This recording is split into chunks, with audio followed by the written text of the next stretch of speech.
Hello everyone, పల్లి పట్టిలాగా ఈరోజు కాజు పట్టి ట్రై చేస్తున్నాను. అండ్ కొంతమంది అయితే బెల్లం కాజు అని కూడా అంటారు. సో ఫస్ట్ అయితే ఇక్కడ కొంచెం నెయ్యి వేసుకొని కాజు మొత్తం ఫ్రై చేసుకుంటున్నా. అండ్ ఇవి ఫ్రై చేసుకొని పక్కన పెట్టేసుకోవాలి. అండ్ నెక్స్ట్ ఇక్కడ మా ఇంట్లో చెక్క బెల్లం ఉందన్నమాట.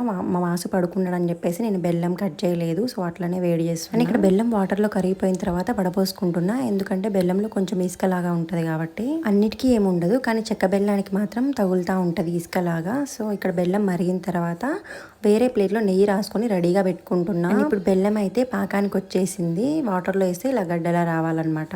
నెక్స్ట్ ఇక్కడ కాజుని బెల్లంలో మిక్స్ చేశాను. మిక్స్ చేసిన తర్వాత దాన్ని ప్లేట్లో వేసుకొని మంచిగా ప్లేట్ మొత్తానికి అప్లై చేసుకోవాలి. ఇది డ్రై అయిపోయాక తీసి స్టోర్ చేసుకోవడమే. అండ్ నేనైతే ఫస్ట్ టైం అనమాట కాజు బెల్లం ట్రై చేశాను. బట్ మంచి కాంప్లిమెంట్ తీసుకున్నాను మా హస్బెండ్ దగ్గర. రెగ్యులర్గా బయట ఆర్డర్ చేస్తూ ఉంటాము. సో బయట దానికంటే ఈరోజు ఇంట్లో చేసిందే బాగుందని చెప్పారు. This is the best compliment. Video నచ్చితే లైక్ చేయండి, ఛానల్ సబ్స్క్రైబ్